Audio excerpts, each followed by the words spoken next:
Madame le maire, mes chers collègues, nous sommes en tant que groupe écologiste et citoyen particulièrement heureux qu'après l'alerte l'année dernière où nous avions incité tout le conseil métropolitain à s'engager à signer l'appel des coquelicots, qu'aujourd'hui c'est chose faite à la ville de Nantes puisque nous adoptons ce vœu.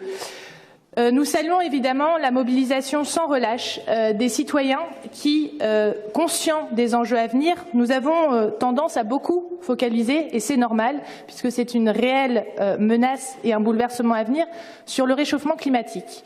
Mais pour le maintien du vivant et de l'humanité, l'enjeu de biodiversité, qui est souvent moins médiatisé, est un enjeu tout aussi déterminant.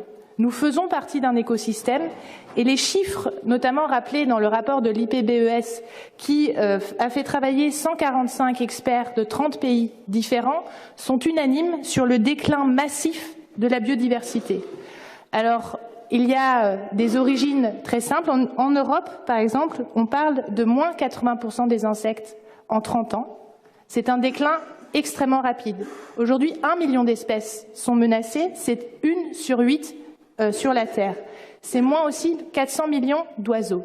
C'est vrai que la ville de Nantes, depuis 2002, avait anticipé en prenant des mesures fortes sur l'interdiction des pesticides, notamment dans le traitement des espaces verts.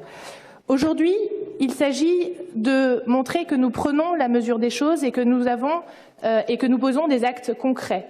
Certes, il est important de s'engager symboliquement pour, y compris médiatiquement, appuyer cette pétition et faire en sorte qu'elle recueille le seuil des 5 millions de signatures que les coquelicots se sont fixés. Mais il est également important d'utiliser tous nos moyens pour poser des actes. Aujourd'hui, les paroles ne suffisent plus, il faut des actes. Et donc, Madame le maire, mes chers collègues, vous pourrez compter sur toute notre détermination pour que, par exemple, dans notre plan alimentaire de territoire, comme nous l'avions demandé, il y ait des actes concrets et chiffrés qui soient posés.